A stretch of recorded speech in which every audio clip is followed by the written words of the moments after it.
क्या आत्माएं सच में बदला लेने लौटती है या यह केवल हमारे डर का अक्स होता है? यह कहानी है चंदनपुर गांव की, जहां हर पूर्णिमा की रात एक खौफनाक चीख गूंजती थी। इस चीख के पीछे था एक ऐसा रहस्य जिसने पूरे गांव को दहशत में डाल दिया था।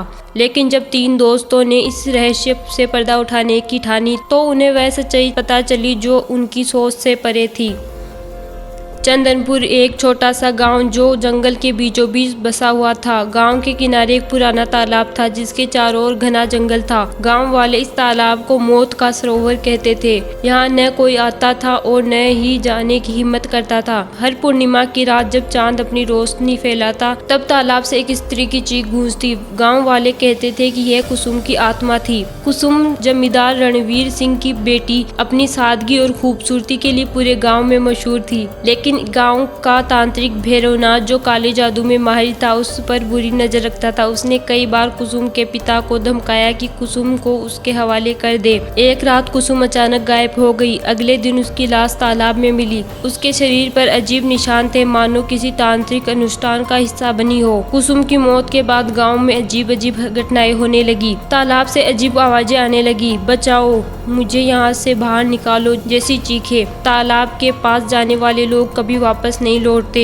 घरों के दरवाजे अपने आप खुल जाते। कोई अदृश्य ताकत खिड़कियों पर दस्तक देती। रामलाल नाम का किसान जो तालाब के पास गया था उसने बताया कि एक सफेद साड़ी पहने औरत को पानी में तैरते देखा। कुछ ही दिनों बाद वह भी गायब हो गया। गांव के 3 दोस्त अरुण, देव और विजय ने इस डर से लड़ने की ठानी। अरुण, अगर हम इसे हल नहीं करेंगे तो गाँव का हर आदमी खत्म हो जाएगा। विजय, लेकिन ये आसान नहीं होगा, यह आत्मा हमें छोड़ने वाली नहीं है। उन्होंने तय किया कि अगली पूर्णिमा की रात तालाब के पास जाकर रहस्य का पर्दाफाश करेंगे। रात के 12 बजे तीनों दोस्त मशाल लेकर तालाब के पास पहुंचे। हवा में अजीब सी ठंडक थी, ऐसा लग रहा था कि कोई उन्हें देख रहा हो। तालाब का पानी काला और स्थिर था। अचानक उसमें लहरें उठने लगी। तभी पानी के बीचों बीच एक सफेद साड़ी में एक औरत प्रकट हुई। वह कुसुम की आत्मा थी। कुसुम की आत्मा डरावनी आवाज में, तुम क्यों आए हो यहाँ? तुम भी मारे जाओगे। अरुण हिम्मत जुटाकर, कौन हो तुम और यह सब क्यों हो रहा है? औरत चीखते हुए बोली, मैं कुसुम हूँ, मुझे भैरवनाथ ने मारा। उसने मेरी आत्मा को इस तालाब में कैद कर दिया।